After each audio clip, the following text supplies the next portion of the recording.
Let us start with our new topic, basic features of constitution. આપણે main એક basic feature first જ્યારે constitution સમજાવ્યું ત્યારે જ કહી દીધું હતું, it's in a written format. બરાબર ને? આખું કોન્સ્ટિટ્યુશન આપણું કેવું છે? રિટન ફોર્મેટમાં છે.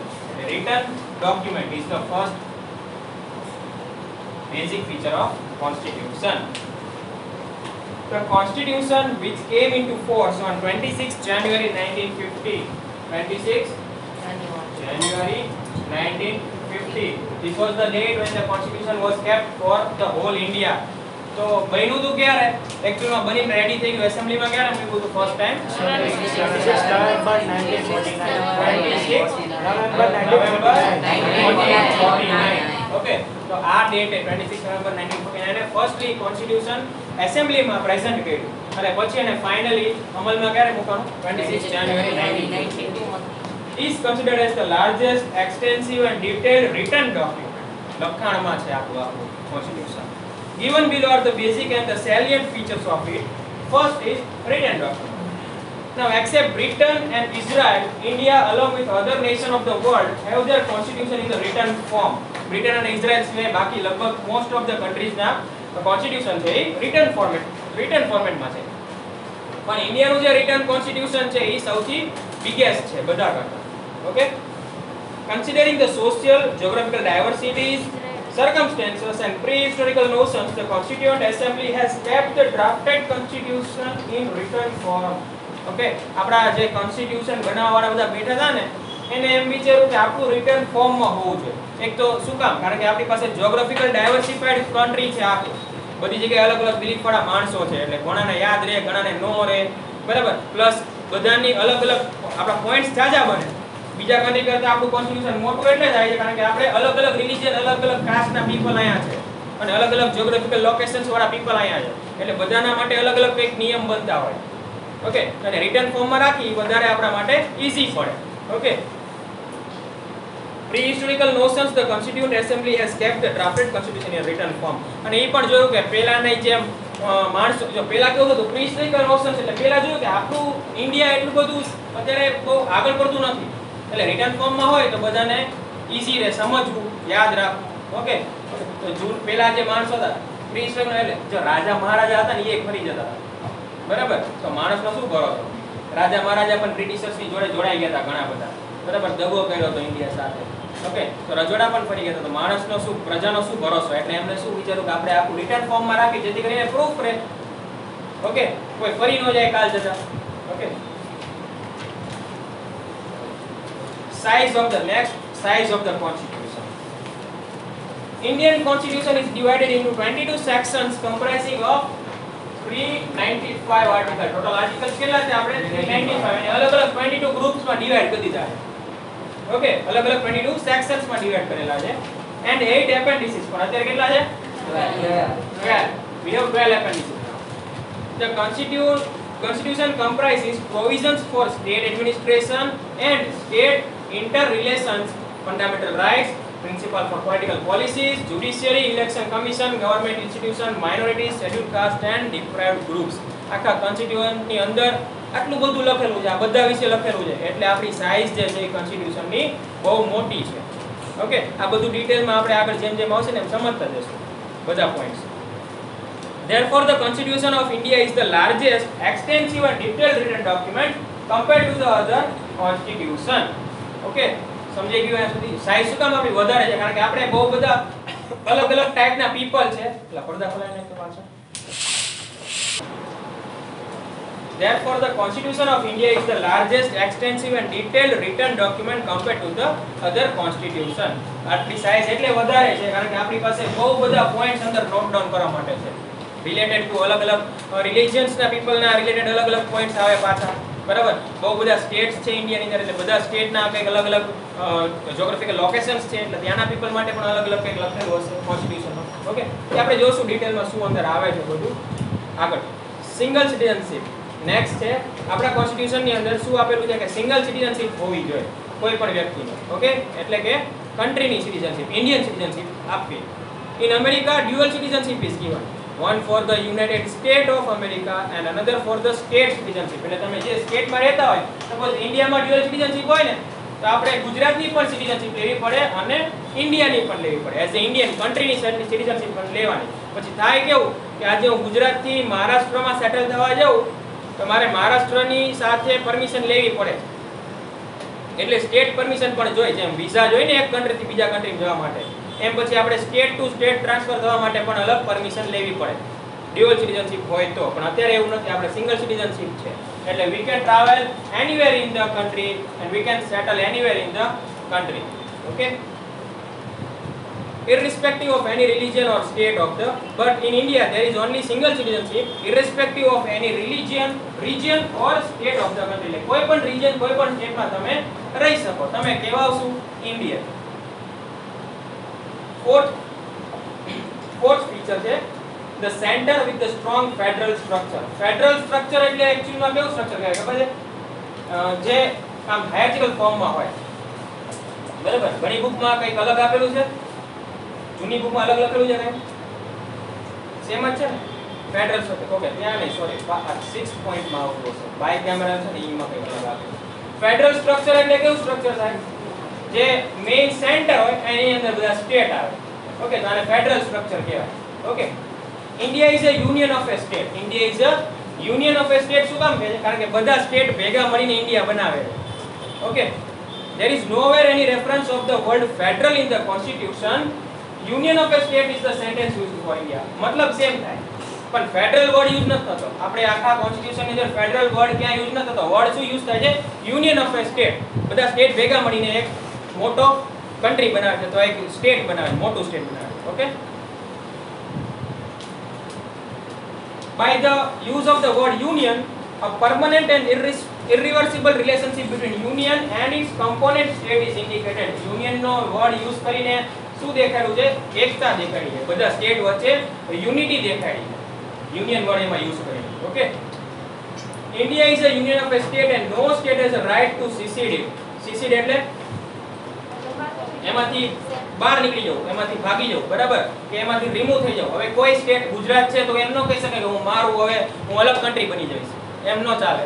ઇન્ડિયાની અંદર જેટલા પણ સ્ટેટ છે એ બધા ઇન્ડિયાના પાર્ટ છે અને એમાંથી કોઈ સ્ટેટને પરમિશન નથી કે અલગથી એક પોતાનું કન્ટ્રી બનાવી શકે. બરાબર,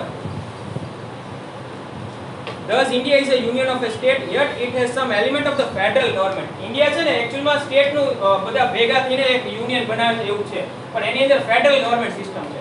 ફેડરલ ગવર્નમેન્ટ સિસ્ટમમાં કેવું હોય? સેન્ટ્રલ ગવર્નમેન્ટ હોય અને સ્ટેટ ગવર્નમેન્ટ હોય. આવી રીતે બે ગવર્નમેન્ટના ફોર્મ હોય. ઓકે, સેન્ટ્રલ ગવર્નમેન્ટ જે છે એ સેન્ટ્રલ ઉપર બધું કામ કરે અને સ્ટેટ ગવર્નમેન્ટ એ પર્સનલ પોતાના સ્ટેટ ઉપરનું બધું કામ ઈ કરે. એ બધા લિસ્ટમાં ડિફાઇન કરેલું છે. આગળ આવશે શું છે. In Indian Federation there are two types of government, the union government and the state government. Union government એટલે central government and the state government. The constitution has clearly marked areas of functioning for both of these kind of government. એટલે union government એ શું કામ કરવાનું અને state government એ કયા કયા કામ કરવાના એ કોન્સ્ટિટ્યુશન ની અંદર ક્લિયરલી મેન્શન કરેલું છે. ઓકે, તો જોઈએ આપણે શેની અંદર મેન્શન કર્યું. The constitution demarcate the power of the center and the state government into different list of subject. સબ્જેક્ટના લિસ્ટ આપેલા છે. સેન્ટ્રલે કીધું તમારે આના ઉપર કામ તમારે કરવાનું. સ્ટેટને અલગથી લિસ્ટ આપેલા છે. એવા પણ લિસ્ટ છે જેના ઉપર બે કામ કરી શકે. સેન્ટ્રલ ગવર્નમેન્ટ એના ઉપર લોસ બનાવી શકે અને સ્ટેટ ગવર્નમેન્ટ પણ એના ઉપર લોસ બનાવી શકે. આપણે જોઈએ કયા કયા લિસ્ટ આવે. So how many lists are there? There are three types of lists. First is union list, State list and second is state list. state,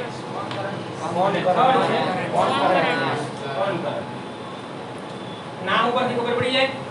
union લિસ્ટમાં એવા બધા સબ્જેક્ટ્સ આપેલા હશે જેના ઉપર સેન્ટ્રલ ગવર્નમેન્ટે કામ કરવાનું રહેશે. સ્ટેટ લિસ્ટમાં એવા સબ્જેક્ટ આપેલા છે જેના ઉપર સ્ટેટે કામ કરવાનું અને કન્કરન્ટમાં એવા બધા સબ્જેક્ટ છે જેમાં બંને કરી શકે મિક્સમાં. Okay, let us see one by one. Union list comprises of 97 subjects. How many subjects are there? 97 subjects. Subjects of the national importance like defense. આની અંદર કયા કયા ડિપાર્ટમેન્ટ આવશે? તો ડિફેન્સ, પછી જે foreign affairs, atomic energy, banking, railway, communication, post and telegraph are included in the union list. આ બધા ડિપાર્ટમેન્ટ જે છે એની અંદર આવશે યુનિયન ની અંદર. ઓકે, તો આર્મી જે છે ડિફેન્સ, આર્મી શેમાં આવે? Central government. પોલીસ છે એ શેમાં આવે? પોલીસ ડિપાર્ટમેન્ટ સ્ટેટમાં આવે. આપણે એવું સાંભળ્યું છે ગુજરાત પોલીસ, આપણે એવું કઈ સાંભળ્યું ગુજરાત આર્મી? હંમેશા એવું સાંભળ્યું ઇન્ડિયન આર્મી, એમાં જ આવે ને ઇન્ડિયન આર્મી આવે બધી જગ્યાએ, બરાબર? એનો મતલબ ઈ સેન્ટ્રલ છે. આર્મી કોનો સબ્જેક્ટ છે? સેન્ટ્રલ નો સબ્જેક્ટ છે, જ્યારે પોલીસ ડિપાર્ટમેન્ટ એ સ્ટેટ સબ્જેક્ટ છે. Next list, state list. The state list atomic energy એટલે જે પરમાણુ થાય છે બધા, બરાબર? એની ઉપર જે નિયંત્રણ કરવાનું કામ છે એ સેન્ટ્રલ ઉપર છે. એમાં પરમિશન લેવી પડે. ગમે તે સ્ટેટ પોતાની રીતે કોઈ પરમાણુ બોમ્બ ન બનાવી શકે, એટોમિક બોમ્બ બનાવીને ક્યાંય ફેંકી ના શકે, કે એના ઉપર કોઈ રિસર્ચ ન કરી શકે. એના ઉપર રિસર્ચ કરવું હોય, એના ઉપર સાયન્ટિસ્ટ આખી લેબોરેટરી બનાવી અથવા એની અંદર જે પણ કાર્ય થતું હોય એ બધું સેન્ટ્રલના ડિપાર્ટમેન્ટમાં આવે. એટલે સ્ટેટ એના સાથે કંઈ લેતી દેતી ના કરે. કોણે? હા, doubting session will be done at the end. Okay, અત્યારે જે બી હોય એ બધું નોટ કરીને રાખજો. ઓકે, રૂલ જોડો એટલે સજા મળશે. હા, પછી વિચારી અત્યારે રેકોર્ડિંગ ચાલુ. The state list comprise of those important subjects on which the state legislature house can pass laws. એટલે સ્ટેટ લિસ્ટ ની અંદર એવા બધા સબ્જેક્ટ્સ આપેલા છે જેમાં સ્ટેટ ની એસેમ્બલી, સ્ટેટ લેજિસ્લેચર લોઝ બનાવે. Okay, subjects like law and order. So law and order is a subject of a state. Subject like state government institutions, એટલે અલગ અલગ જે ગુજરાતમાં આપણે જેટલા પણ ગવર્નમેન્ટ ઇન્સ્ટિટ્યુશન્સ છે બધા એ કેના અંડર આવશે? Gujarat government, state government. Agriculture and irrigation, health, land, interstate trade and commerce are included. આ બધા સબ્જેક્ટ જે છે એ સ્ટેટ લિસ્ટમાં આવશે. State, if there is a failure of the law and order in the state, the union government with consent or against the will of the state can send reserved police force. કોઈ સ્ટેટમાં કોઈ લો break થાય છે અથવા કંઈ ઝઘડા થાય છે, ઓકે, કોઈ સ્ટેટ પ્રોપર ફંક્શન નથી કરતો, તો central government reserved police force RPF ઈ સ્ટેટમાં મોકલી શકે to control that state. Okay, without the concern of the state. એટલે સ્ટેટની મંજૂરી લેવી ન પડે ત્યારે. ઓકે, third list છે concurrent list. In addition to this, the constitution provide for the third type of list. This is called the concurrent list, which consists of the subject of the common concern. એવા બધા subjects જે common concern ના હોય between state and union, એ બધા list, એ બધા subjects એમાં list કરેલા છે concurrent listમાં. Both to the center and the state government. The center and the state government can pass laws on this subject. તો બંને એના ઉપર કામ કરી શકે. સેન્ટ્રલ ગવર્નમેન્ટ પણ એના ઉપર લોઝ બનાવી શકે અને સ્ટેટ ગવર્નમેન્ટ પણ એના ઉપર બનાવી શકે. Okay, the concurrent list has a total of 47 subjects. State લિસ્ટમાં કેટલા હતા? 66. Okay, concurrent listમાં કેટલા સબ્જેક્ટ્સ છે? 47. The list includes subjects like criminal and civil procedures, marriage and divorce, education, common planning, economic planning, trade union, etc. આ બધા છે ને general concern છે. ઓકે, કોઈ લગ્ન કર્યા હોય તો લગ્નની નોંધણી કરવાનું આ બધું કામ જે છે એ બધું સ્ટેટ સંભાળે. ઓકે, ડિવોર્સ લેવા હોય તો તમે સ્ટેટ કોર્ટમાંથી તમે ડિવોર્સ ને બધું એપ્લાય કરી શકો. એટલે બધું ત્યાંની મેટર છે. ઓકે, તો આ જનરલ મેટર્સ જે છે જે સેન્ટ્રલમાં પણ થાય અને સ્ટેટમાં લોકો પણ એના ઉપર અલગ અલગ લોઝ બનાવી શકે. Okay, clear? ત્રણ list, union list, state list and concurrent list. Next is residuary power. રેસિડ્યુઅરી એટલે રેસિડ્યુઅર છે ને, ઈ તો રેસિડન્ટ થયું. રેસિડ્યુઅરી સર જે અડધી પડતી રહેતી હોય, બાકી રહેતી હોય એ વધેલું, રિમેનિંગ પાર્ટ્સ એમ કહી શકાય. Okay, let us see what is residuary power. The subjects which are not specifically allotted to the union or a state are included in the residuary power. એવા બધા સબ્જેક્ટ જે આ ત્રણમાંથી એકય લિસ્ટમાં નથી આવતા, યુનિયનમાં પણ નથી ગણાતા અને સ્ટેટમાં પણ નથી ગણાતા, તો એ બધા શેમાં આવશે? રેસિડ્યુઅરી પાવર્સમાં આવશે. Okay, members that are not included in the division of a power are known as residuary power. અને એવા બધા ડિપાર્ટમેન્ટ્સ છે આ કોઈ એની અંદર નથી આવતા, એ બધા રેસિડ્યુઅરી પાવર્સની અંદર આવશે. Okay, the central government is given the power to legislate on these statutory powers. એટલે એવા સબ્જેક્ટ હશે જે ક્યાં લિસ્ટ આઉટ નથી કરેલા એ બધા ઉપર કોણ લોઝ કે કોણ બનાવી શકશે, કોણ કામ કરી શકશે? સેન્ટ્રલ. એટલે પછી ત્યાં એનો હક તો સેન્ટ્રલ નો લાગે, યુનિયન. ઓકે, કાલ જતા કોઈ નવા લોઝ બને, કાલ જતા કોઈ નવા સબ્જેક્ટ્સ આવે કે વિચાર થઈ જાય કે ભાઈ સબ્જેક્ટ આમાંય લિસ્ટ આઉટ નથી અને યુનિયનમાં પણ લિસ્ટ આઉટ નથી, એ બધા રેસિડ્યુઅરી સબ્જેક્ટ્સ કહેવાય. રેસિડ્યુઅરી સબ્જેક્ટ ઉપર છેલ્લે હક કોને મળી જશે? સેન્ટ્રલ ને, union government. The financial distribution of resources is done between the union government and the state government. Okay, જો ફાઇનાન્શિયલ ડિસ્ટ્રીબ્યુશન કેવી રીતે કરેલું છે, યુનિયન કયો ટેક્સ કલેક્ટ કરશે અને સ્ટેટ કયો ટેક્સ કલેક્ટ કરશે એ આપેલું છે.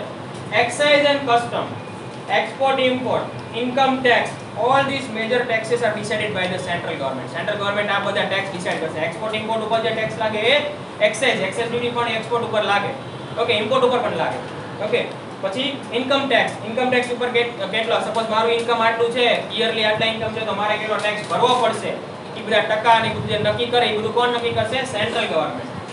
And while the sale tax, revenue tax, entertainment tax, education tax, which are having a meager financial resources, are decided by state government. meager એટલે less, meager financial. હવે આ બધા તમે જોશો ને તો આની અંદર ઇન્કમ ઓછી હોય, બરાબર, તો આ બધા ડિપાર્ટમેન્ટ કોને સોંપી દીધા? State department. કે એજ્યુકેશન ની ટેક્સ તમારે લેવાનો, તમે સપોઝ ફી પે કરો છો તો તમે ખાલી ફી પ્લસ બીજો ટેક્સ પણ પે કરો છો જોડે જોડે, બરાબર. એજ્યુકેશન ટેક્સ બધી જગ્યાએ લાગે, એજ્યુકેશન ડિપાર્ટમેન્ટ ઇન્સ્ટિટ્યુશન એ બધી જગ્યાએ એજ્યુકેશન ટેક્સ લાગતા હોય. તમે સપોઝ થિયેટરમાં જાઓ છો મૂવી જોવા, તમે માની લો 300 રૂપિયાની ટિકિટ લીધી, તો તમે 300 રૂપિયાની અંદર તમારો એન્ટરટેનમેન્ટ ટેક્સ પણ આવી ગયો અંદર.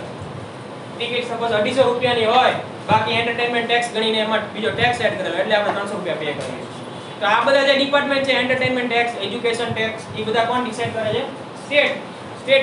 એટલે આપણે ઘણીવાર જોયું હોય તો કોઈ ડેવલપ સ્ટેટ નો હોય ને તો ત્યાં થિયેટરની ટિકિટ સસ્તી હોય, બરાબર, કારણ કે ઈ સ્ટેટ ડિફાઇન કરે છે. તમે સપોઝ મહારાષ્ટ્રમાં જોવા જાઓ, મહારાષ્ટ્ર મુંબઈની અંદર કોઈ થિયેટરમાં પિક્ચર જોશો તો ત્યાં આપણને થિયેટરની ટિકિટ મોંઘી છે. ઈ જ આપણે સપોઝ રાજકોટની કોઈ મલ્ટીપ્લેક્સમાં જઈને પિક્ચર જોઈ તો ત્યાં આપણને સસ્તી ટિકિટ મળે, કારણ કે એના ઓલા ઉપર ટેક્સ વધારે છે, એના ઉપર ટેક્સ ઓછો છે, બરાબર. એટલે આ ફેર પડે છે. તો એ ટેક્સ ડિપાર્ટમેન્ટ જે છે, એન્ટરટેનમેન્ટ ટેક્સ, ઈ કોના પાસે છે? સ્ટેટ પાસે. ઓકે, નેક્સ્ટ હવે next feature is unified arrangement during crisis. Crisis વખતે શું આપણે અરેન્જમેન્ટ કરેલી છે એનું જોઈ લઈએ.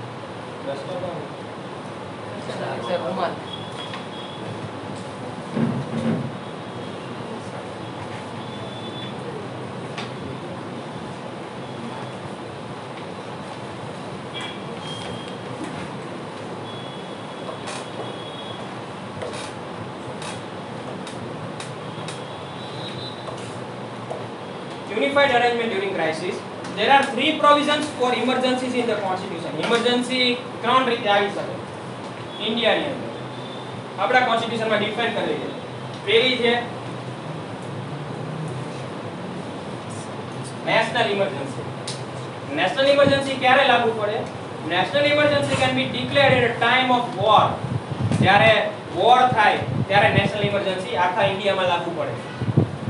At the time of war, external attack or armed rebellion. External attack એટલે બહારથી કોઈ આપણા ઉપર હુમલો થાય, અથવા armed rebellion એટલે અંદરો અંદર બે જૂથ આતંકવાદી કે કોઈ બી, બરાબર, અંદરો અંદર વેપન્સ થી બાજવા માટે જે કંટ્રોલમાં ન થાય ત્યારે ઇમરજન્સી લાગુ કરી શકાય. અત્યારે જેમ અફઘાનિસ્તાનમાં થયું, તાલિબાન પીપલે આખું કેપ્ચર કરી લીધું ને, એ ઇમરજન્સી લાગુ થઈ ગઈ. હવે કોઈ સરકાર જ નથી ત્યાં, બરાબર.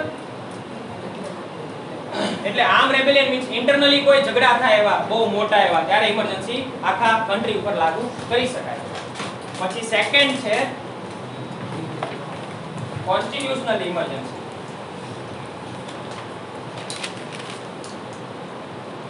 કોન્સ્ટિટ્યુશનલ ઇમરજન્સી ક્યારે લાગુ પડે? તો due to the law and order breakdown, the state cannot function according to the constitution, so constitutional emergency is declared. Law and order નો બ્રેક થાય, લો એન્ડ ઓર્ડર તૂટે કોઈ સ્ટેટ ની અંદર અને સ્ટેટ પ્રોપરલી ફંક્શન ન કરી શકે as defined in the constitution. Constitution માં જે લખેલું છે તે પ્રમાણે એના મર્યાદામાં રહીને કોઈ સ્ટેટ પ્રોપરલી ફંક્શન ના કરી શકે because of the law and order breakdown.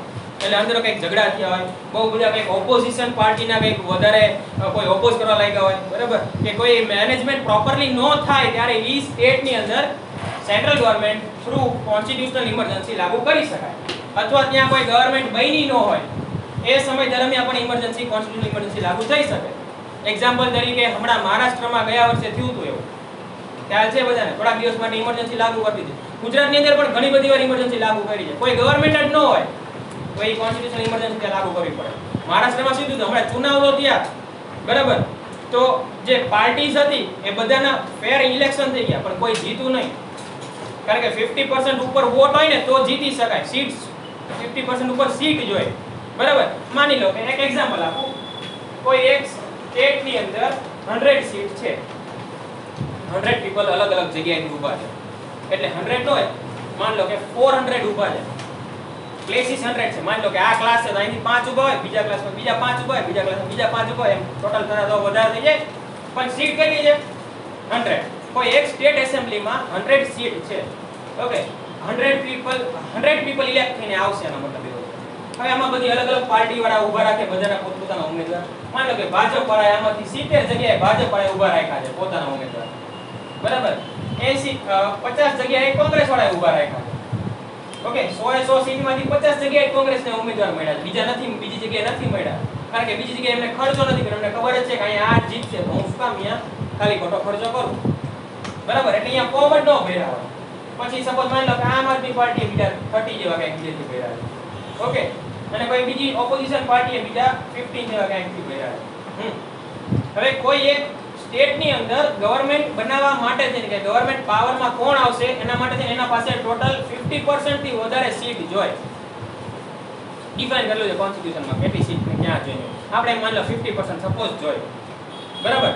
તો હવે કેવું થયું કે માની લો આની પાસે 40 સીટ્સ, આ 40 જગ્યાએથી જીતી ગયા, 70 માંથી 30 જણા હારી ગયા એના, અને 40 જીતી ગયા. વૈધી કેટલી સીટ? 60 વૈધી. માની લો કે કોંગ્રેસના 30 જેટલા કોંગ્રેસના જીતા, બરાબર. આમ આદમી પાર્ટી છે એમાં 30 માંથી 15 જેવા આવ્યા, કેટલા થયા? 70 ને 85, 15 બચ્યા ને. અને ઓપોઝિશન જ્યાંથી ઊભા હતા ને બધા 15 જીતી ગયા, એમ માની લો 100 થઈ ગઈ સીટ પૂરી, બરાબર. ઇલેક્શન પૂરું થઈ ગયું. હવે આમાં કોઈની પાસે બહુમતી છે? નથી કોઈના પાસે. એટલે અત્યારે ઇલેક્શન થઈ ગયું, પણ કોઈ ઇલેક્શન રિઝલ્ટ આવી ગયું, પણ કોઈ ગવર્નમેન્ટ જ ન આવી. ગવર્નમેન્ટ ન આવી તો સ્ટેટ કેવી રીતે પ્રોપર ફંક્શન કરશે? તો એ સમય દરમિયાન, બરાબર, જેમ કે 1 થી 2 મહિના સુધી હજી સપોઝ ફરીથી તો ઇલેક્શન કરાય નહીં, ફરીથી ઇલેક્શન તો બીજા પાછા 5-6 મહિના બીજા લાગી જાય ને 5-6 મહિના માટે સ્ટેટ શું કરે? ગવર્નમેન્ટ વિના, બરાબર. તો શું કરવું પડે? કાં તો આમાં એ બધાને ટાઈમ આપે, પાર્ટીઝને, તમે સીટ્સ તમારી વધારવા માટે તમારી પાસે ટાઈમ છે. વધારવા મતલબ શું થાય? આ 15 જણા જે ઓપોઝિશનમાં છે એને પૈસા ખવડાવી કાં તો એના જોડે જોડી લે. સપોઝ ભાજપ આ 15 લોકોને પૈસા ખવડાવીને એના જોડે જોડી લેશે તો એની પાસે સીટ કેટલી થઈ જશે? 65. સોરી, તો થઈ ગઈ બહુમતી એની. તો એ સરકાર બનાવી શકે. તો એને કન્વિન્સ તો કરવા પડે ને બધાને.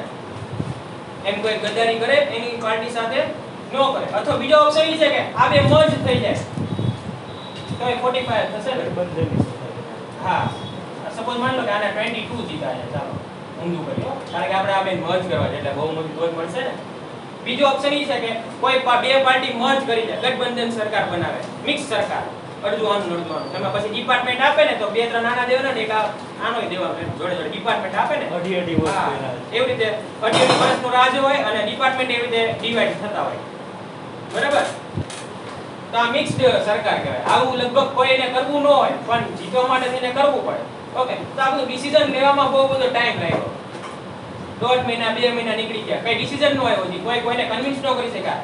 રોજ જે પ્રેસિડેન્ટને મળવા જાય, આના બધા લીડર્સ હોય બધા પ્રેસિડેન્ટ મળવા જાય અને બધી વાત કરે પણ કઈ ડિસિઝન નહોતો આવતો. ડિસિઝન નહોતો આવતો એટલે પ્રેસિડેન્ટે કીધું ઇમરજન્સી લાગુ કરજો. તો ત્યારે કોન્સ્ટિટ્યુશનલ ઇમરજન્સી તે લાગુ કરી શકે, કારણ કે સ્ટેટ નગર પ્રોપર ફંક્શન કેવી રીતે કરે વિધાઉટ ગવર્નમેન્ટ, ઓકે. તો એ સમયે કોન્સ્ટિટ્યુશનલ ઇમરજન્સી લાગુ કરી શકે. અને જ્યારે કોન્સ્ટિટ્યુશનલ ઇમરજન્સી કોઈ સ્ટેટ ઉપર પડે ત્યારે એનું કામ જે છે સ્ટેટ સ્ટેટ લિસ્ટ મોડિફાઈ કરવી એ બધું કોણ કરશે? યુનિયન વાળા. ત્યારે યુનિયન વાળા એની ઉપર સ્ટેટ લો બનાવી શકે. આ બધા ડિપાર્ટમેન્ટ યુનિયન હેન્ડલ કરે ત્યારે ઈ સમય દરમિયાન પછી પાછી સરકાર બની ગઈ પછી પાછું એને આપી દેશે, ઇમરજન્સી કાઢી નાખશે. ખ્યાલ આવ્યો? ઓકે, તો નેશનલ ઇમરજન્સી, કોન્સ્ટિટ્યુશનલ ઇમરજન્સી અને લાસ્ટ છે ફાઇનાન્શિયલ ઇમરજન્સી. ફાઇનાન્શિયલ ઇમરજન્સી એટલે કોઈ સ્ટેટ સપોઝ દેણામાં ઘૂસી જાય ને તો એની પર ફાઇનાન્શિયલ ઇમરજન્સી લાગુ કરીને અને એની ગવર્નમેન્ટ ડિસ્ટ્રોય કરી નાખે. પછી હેન્ડલ કોણ કરશે? Union. Okay, due to increase in the prices there is monetary value erosion, at that time financial emergency is declared. monetary valuation દેણામાં ઘૂસી જશે, બહુ બધો કર્જ લઈ લે બધી જગ્યાએ, બરાબર, પૈસા જ ન રહે એની પાસે. World bank okay, world bank પાસેથી લઈ લે કે બીજા કોઈ પાસેથી લોન લઈ લે મોટી મોટી અને પછી એને ફૂલફિલ ના કરી શકે, ચૂકતે ના કરી શકે, તો એની પાસે કોઈ પૈસા જ ન રહે સ્ટેટ ચલાવવા માટે. પૈસા ન હોય તો સ્ટેટ ચાલે કેવી રીતે? ઓકે, તો એવા સમયમાં ઈ સ્ટેટને ફાઇનાન્શિયલી ઇમરજન્સી તે લાગુ કરી શકે અને union will handle that state for the time being. Okay, now the sixth bicameral practice. હા, તમારામાં અલગ જૂની બુકમાં કંઈક અલગ છે. Parliament system. ઓકે, એક પોઈન્ટ રહી ગયો. The central government has been given more power to deal with these emergencies at the time of emergency. India is almost turned into unitary system. Emergency વખતે ઇન્ડિયા યુનિટરી સિસ્ટમ એટલે એક જ government આખા country ઉપર રાજ કરે ને unitary system કહેવાય. તો ઇમરજન્સી લાગુ કરીને સ્ટેટ ઉપર ઇમરજન્સી લાગુ થઈ જાય એટલે ત્યાં કોનું શાસન આવી જશે? પાછું યુનિયન ગવર્નમેન્ટ. એટલે એ સમય દરમિયાન જ્યારે ઇમરજન્સી લાગુ કરી હોય, જો નેશનલ ઇમરજન્સી વખતે તો full state will work as a unitary system હતી. ત્યારે કોઈ સ્ટેટના લોઝ નહીં ચાલે. ત્યારે નેશનલ જે ડિસાઈડ કરશે ને એ જ ચાલશે. યુદ્ધ થયા હોય ત્યારની વાત છે. Okay, okay, now sixth feature of the constitution is bicameral practice. જૂની બુકમાં કંઈક અલગ લખેલું હશે, પાર્લામેન્ટરી સિસ્ટમ. Parliamentary system. તો બંનેના મીનિંગ સેમ જ થાય છે. bicameral practice એનો મતલબ bicameral એટલે શું થયું? એવી ગવર્નમેન્ટ જેમાં બે હાઉસમાં ડિવાઇડ કરેલા હોય. Okay, upper house and lower house.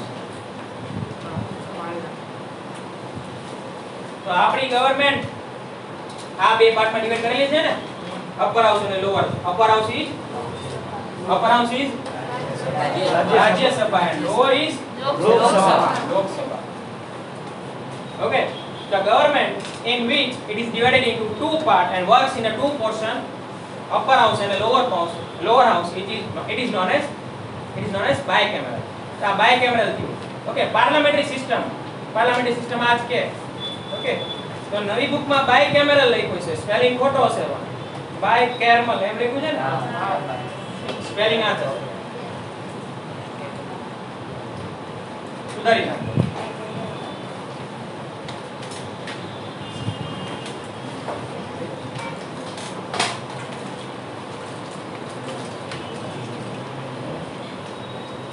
Bicameral practice. India has a parliamentary system of governance. In a parliamentary system, the parliament is supreme authority representing people. Parliament જે છે એની supreme authority છે, people ને represent કરતા હોય એની. Okay, the legislator at the union is a parliament.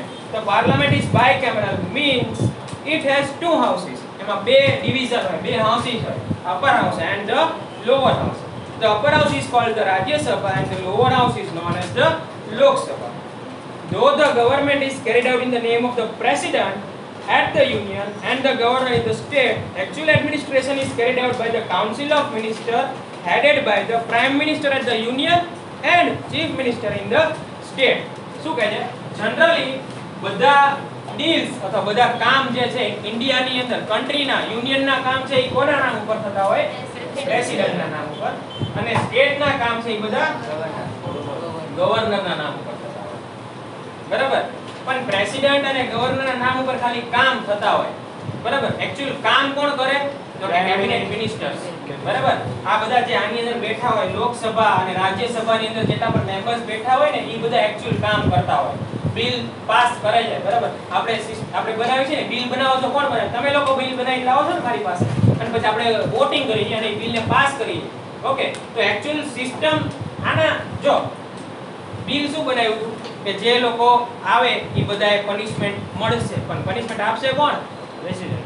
હું આપીશ ને, president will be, એટલે જેટલા પણ ડીલિંગ હશે એ બધું પ્રેસિડેન્ટના નામે થાય કન્ટ્રીનું, અને સ્ટેટનું ડીલિંગ બધું ગવર્નરના નામે થાય. પણ ઈ બે ખાલી ડીલિંગ એના નામે થાય છે, પણ એક્ચ્યુઅલ વર્ક ક્યાં પરફોર્મ થાય છે?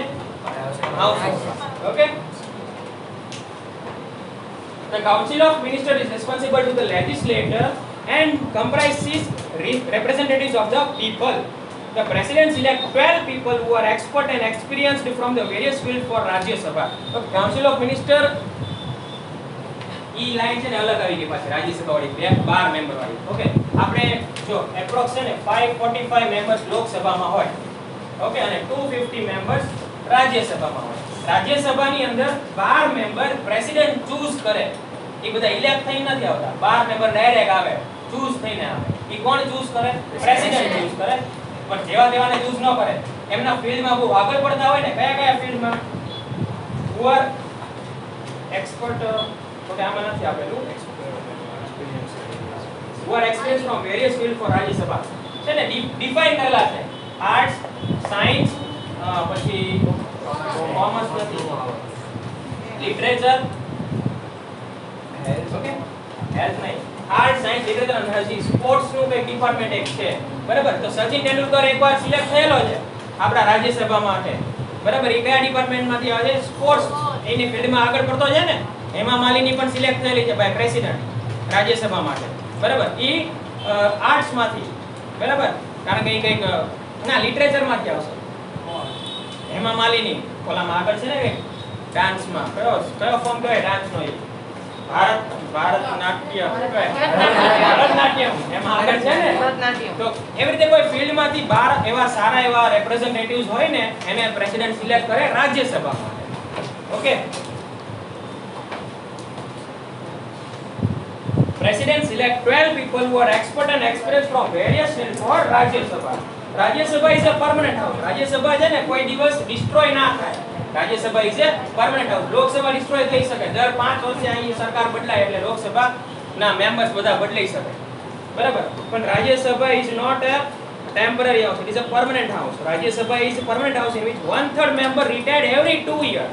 એટલે આની અંદર છે ને હરેક મેમ્બર 250 માંથી હરેક મેમ્બર 1/3 મેમ્બર 2 વર્ષે ઇલેક્શન થાય, એટલે 2 વર્ષે ઇલેક્ટ થઈને આવે, દર 2 વર્ષે. એનો મતલબ એમ કે કોઈ એક વ્યક્તિનો ટેન્યુર છે ને આની અંદર 6 વર્ષનો હોય. એ ગમે ત્યારે આવી શકે, એવું ફિક્સ ન હોય. આમાં ફિક્સ હોય કે 5 વર્ષ થઈને આખી સરકાર ઈ બધા મેમ્બર બધું બદલાઈ જાય. લોકસભામાં ફિક્સ છે, રાજ્યસભામાં એવું ફિક્સ ન હોય. આમાં તો રિટાયર 2 years. 2 year થયું. ઈ 1/3 પોર્શન, એક તિહાઈ આમાંથી 1/3 એટલે કેટલો થયો? ત્રીજો ભાગ. એટલે 66 200 હોય તો માની લે 66 પીપલ.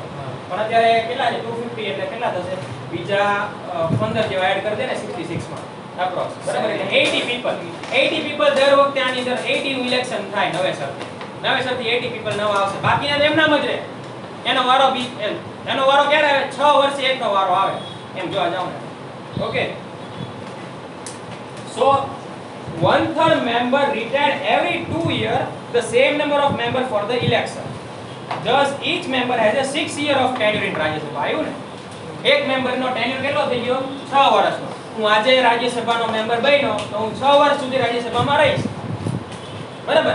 આવતા 2 વર્ષ પછી કોઈ રિટાયર થશે તો ઈ 1/3 મેમ્બર રિટાયર થશે, બીજા કોઈ હશે, હું નહીં ભાઈ. મારો તો 6 વર્ષનો ટેન્યુર છે એટલે હું રાજ્યસભામાં 6 વર્ષ રહીશ. એવી રીતે રાજ્યસભા તો ચાલતી જ રહે. લોકસભામાં કેવું થાય? 5 વર્ષ થાય ને એટલે બધાનું પીરિયડ પૂરો હોય એટલે બધા નવા ઇલેક્ટ થઈને આવશે. લોકસભામાં આવું હોય.